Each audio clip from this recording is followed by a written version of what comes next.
Hello, and welcome to Literacy Lane with Melanie and Andy, Season 2, Episode 1. Wow, Andy, I didn't think I would ever hear those words from you again. It feels amazing to be back. Wouldn't you agree? Absolutely. But you know what, Melanie? Don't call it a comeback. That's right, Andy. We've been here for years. Now, let's converse about the very important topic at hand, writing. Writing. The peanut butter to reading's jelly. That's one way to put it. Hey, Melanie, did you know I did some spoken word during the break? I had no idea. We have time, so let's hear it. Oh, this shiny new computer. There just ain't nothing cuter. It knows everything the world ever knew. And with this great computer, I don't need no writing tutor. 'Cause there ain't a single thing that it can't do. It can sort and it can spell. It can punctuate as well. It can find a file and underline and type. It can edit and select. It can copy and correct. So I'll have a whole book written by tonight, just as soon as I think of what to write. Andy, that was a wonderful recital of Shel Silverstein's poem, Writer Waiting. Perfect prelude to our study of best practices in writing instruction. The last line of the poem is definitely a struggle I have as a writer, as well as many of my students, the struggle of what to write when staring at a blank document as the cursor flashes, patiently waiting for me to strike a key.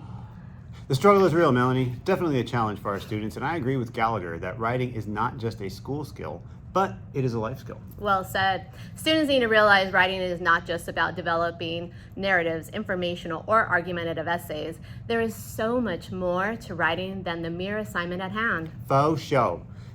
For instance, narrative writing can create self-reflection, individual growth, and it can also facilitate the ability to be more compassionate and have more empathy for others. Overall, it can enhance social skills. And with that said, narrative writing in turn can be a great means to self-discovery. Then that later becomes a solid foundation to write, to inform, instruct, entertain, or persuade. There are so many facets to writing. I'm exhausted just thinking about this genre of writing when we have two more to discuss. Don't fade on us now, Trojan. We need to discuss the importance of informational writing. Time to fight on. Yes, fight on. Or shall I say today, write on. See what you did there, Melanie. So let's discuss informational writing. It is a style of writing that is necessary for all students to understand how to demonstrate their knowledge in every content area. Students need to learn how to write from text sources, to identify facts, show relationships among ideas, to analyze ideas, and to be able to paraphrase. When I think about informational writing, I don't simply think of multi-paragraph essays. I also think about focus notes and short answer responses. As an example would be when students ask questions for their Cornell notes and synthesize information to respond to an essential question. Informational writing does come in several different forms. As educators, we must continuously be cognizant that when the topic of writing is discussed, it doesn't always mean writing essays. And Andy, the various differences between writing and instruction are not isolated. Narrative writing supports and strengthens both informational and argumentative writing, and vice versa. And Melanie, speaking of argumentative writing, let's discuss its importance. Students need to learn how to formulate a balanced argument with valid evidence to support their claims in a number of disciplines. Argumentative writing is not solely for the student to become well-versed in how to persuade others to comply to their every whim, i.e., being able to use cell phones on school campuses. Absolutely true. Although arguing is inherent and begins at the time speech develops as toddlers, writing one's thoughts and words on paper or via a technological device is imperative. Writing one's thoughts into words being supported with valid evidence from credible text sources, to be specific.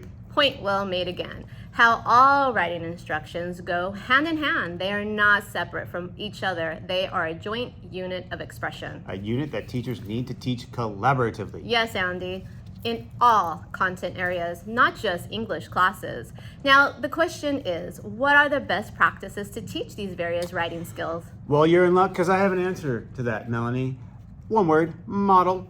Teachers need to model, and model some more. Students learn best when they are able to visually see and read examples of the writing that teachers are expecting them to produce. Student engagement is necessary. I'm a prime example of a visual learner. I can attest to how important it is to model an expected outcome without scaffolding writing with explicit instruction and continuous exposure to the writing elements. Students are not being supported. With no support, there is no success. Teachers must intentionally plan lessons to support students' achievement.